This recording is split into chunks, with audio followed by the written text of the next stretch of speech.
ओम साईं राम। गुल टियों। काकाजी वैद्य, खुशाल चंद ऐं रामलाल पंजाबी जी कथा। संतनि जो मुख्य कमु आहे भक्तनि खे आत्मदर्शन कराइणु। साईं बाबा जड़नि श्रोमणी संतनि जे जेके शरण वठनि था तिन जा सभु पाप नाश थी वञनि था ऐं हू प्रभु प्राप्ति जे मार्ग में विख वधाईंदा रहनि था। केतिरा प्रभु प्रेमी बाबा जिन जे चरण में वेही श्लोक पढ़ी गायत्री मंत्र जो जाप कंदा हुआ, पर साॻे वक़्तु केतिरा दीनहीन अबोझ पिणु ईंदा हुआ जिन खे फ़क़ति इहो विश्वास हो त साईं बाबा अनाथनि जो नाथ आहे, असांखे कॾहिं की न छॾींदो। उन्हनि ते पिणु दया दृष्टि करे विवेक ज्ञान संदन अंदर में जॻाए संदन इच्छा पूर्ण करे मन वाचक फल ॾेई शांती बख़्शींदा हुआ। हिन पुस्तक में लिखियल लीलाउनि मन घड़त कीन आहिनि, पर बिल्कुलु सचूं आहिनि। जेके उन्हनि ते एतबार करे पंहिंजे हृदय में हंडींदा, उन्हनि ते अमल कंदा, तिन ते साईं बाबा जी महर थींदी रहंदी। मगर जेके इन लीलाउनि ते वाद विवाद या टीका टिप्पणी करणु चाहींदा, उन्हनि खे पिणु साईं बाबा सुमत बख़्शींदो। नासिक ज़िले जे वाणी ग्राम में काकाजी नाले वैद्य रहंदो हो, जो श्री सप्तसिंगेरी देवी जो महान पुजारी हो, पर दुनिया जे वकड़ में अची मन जी शांती विञाए निराश थी पियो। हिकु ॾींहुं बिल्कुलु दुखी ऐं व्याकुल थी देवी जे मंदर में वञी प्रार्थना कयईं त हे देवी, हे दयामयी, मूंखे हिननि कष्टनि खां जल्द छुटकारो करायो। उन ई राति जो सपने में देवी दर्शन ॾेई चयसि त तूं साईं बाबा वटि वञ ऐं त तुंहिंजी मन खे शांती ऐं आराम मिलंदो। बाबा जिन जे परिचय पुछण खां अॻु में देवी अलूप थी वई ऐं संदसि निंड बि खुली पई। वीचार करणु लॻो त देवी जो ॿुधायल साईं बाबा शायदि त्र्यंबकेश्वर बाबा यानी शिव महाराज हूंदो ऐं ॿिए ॾींहुं उन मंदिर जे दर्शन करण लाइ नासिक वियो, जिते 10 ॾींहं रहियो। सुबुह जो सवेल उथी सनानु वग़ैरह करे रुद्र मंत्र जो जाप करे धूप तिलक वग़ैरह जी पूजा कंदो रहियो, पर संदसि मन में अॻे वांगुरु अशांती हलंदी आई। पोएं ॾींहुं अखियुनि मां लुढ़क वहाए बिल्कुलु दीन आवाज़ में देवी माता खे वरी पुकार कयईं त उन ई राति जो सपने में देवी चयसि त तूं त्र्यंबकेश्वर छो वएं?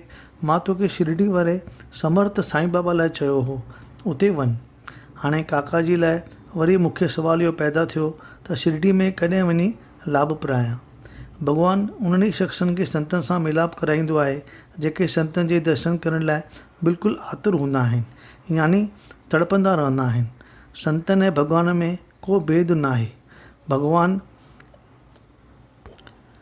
जे दर्शन लाइ तड़प न आहे, उन्हनि खे संत छिके कोन कंदा ऐं संत जे छिकण बिना को बि माण्हू पंहिंजे ज़ोर या बल ते संत वटि पहुची कीन सघंदो।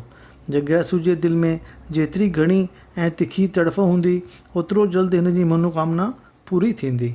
जेको कोट कंदो आहे उहो ई कोठियल मेज़मान जो पूरो आदर सत्कार कंदो आहे। काकाजी सां ठीकु इहो ई वर्ताउ थियो। काकाजी शिरडी वञण जो वीचार में हो त वटिसि हिकु मेज़मान आयो। उहो मेज़मान जो सप्तसिंगेरी देवी जे मंदर जे पूजा जे घर पूजा कंदे अची काकाजी जे घर पहुतो। सो बाबा जिन जो अनन्य भक्त श्यामा ई हो, जो पूरनि 30 सालनि बैदि माता सां कयल अंजाम पाइण लाइ निकितो हो। हक़ीक़त इहा आहे त श्यामा बाल अवस्था में सख़्तु बीमार थी पियो ऐं संदसि माउ पंहिंजी कुल देवी सप्तसिंगेरी खे प्रार्थना कई त मुंहिंजे पुट जो रोग दूर कर त मां खेसि तुंहिंजे चरणनि में हाणे लेटाईंदसि। जेसिताईं साफ़ ठीकु थिए तेसिताईं माउ खे ख़ुदि धड़नि ते ॾुध अची निकिती।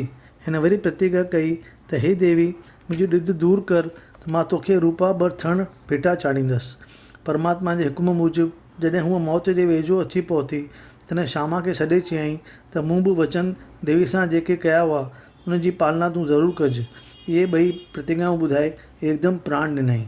लेकिन श्यामा छिकजी अची साईं बाबा वटि पहुतो ऐं हिन खे माता जूं कयल 2 प्रतिज्ञाऊं विसरी वयूं।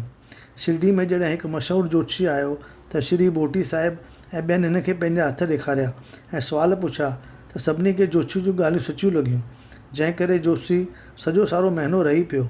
आख़िर में श्यामा जे नंढे भाउ जॾहिं जोशी खां सुवाल पुछिया त हिन चयसि त तुंहिंजे वॾे भाउ तुंहिंजे माता खे मरण महिल अंजाम ॾिना हुआ, उन जे पालना न करण करे देवी मथिस नाराज़ थी खे कष्ट पहुचाए रही आहे। इहे लफ़्ज़ ॿुधी श्यामा खे कयल इंजाम यादि आया ऐं देरि विझण वाजिबु न सम्झी सोनारे खां 2 रूपा थण ठाराए बाबा जिन अॻियां अची रखिया ऐं अर्ज़ु कयो त आज्ञा मिले त अंजाम पाड़े अचां, जेतोणीकि मूं लाइ सप्त श्रृंगेरी देवी अवीं आहियो। बाबा जिन चयुसि त उन कम में देरि असुल न विझ, यकदमि रूबरू वञी उहो फ़र्ज़ु पूरो करे आ। आज्ञा पाए श्यामा भक्त ऊधी प्रसाद वठी रवानो थियो ऐं पुछा कंदो कंदो अची काकाजी जे घर पहुतो। काकाजी खांसि अवालु पुछियो त किथां आयो आहीं ऐं कीअं आयो आहीं। जॾहिं श्यामा ॿुधायसि त मां शिरडी मां साईं बाबा वटि रहंदो आहियां, तॾहिं यकदमि खणी भाकुर पाताईंसि ऐं लॻा पाण में बाबाउनि जी लीलाउनि जो वार्तालाप करणु। पोइ श्यामा पंहिंजूं 2 प्रतिज्ञाऊं पूरियूं करे काकाजी वैद्य सां गॾिजी शिरडी मोटी आयो। मस्जिद में पहुची बाबा जी जे चरणनि ते मथो टेकियो। काकाजी त चरणनि खे चुंबड़ी पियो ऐं संदसि अखियुनि मां लुड़क वहणु बंदि न थियनि, पर संदसि मन खे शांती अची वई। जीअं जीअं बाबा जिन जूं लीलाऊं ॿुधाईं तीअं तीअं संदसि श्रद्धा ऐं विश्वास बाबा जिन में वधंदो वियो। चिंताऊं ऐं कष्ट सभु भुलिजी वियो ऐं मन में आनंद ई आनंद महसूसु करणु लॻो। पूरा 12 ॾींहं साईं बाबा वटि रही आशीर्वाद वठी आज्ञा माले पंहिंजे घर मोटी आयो।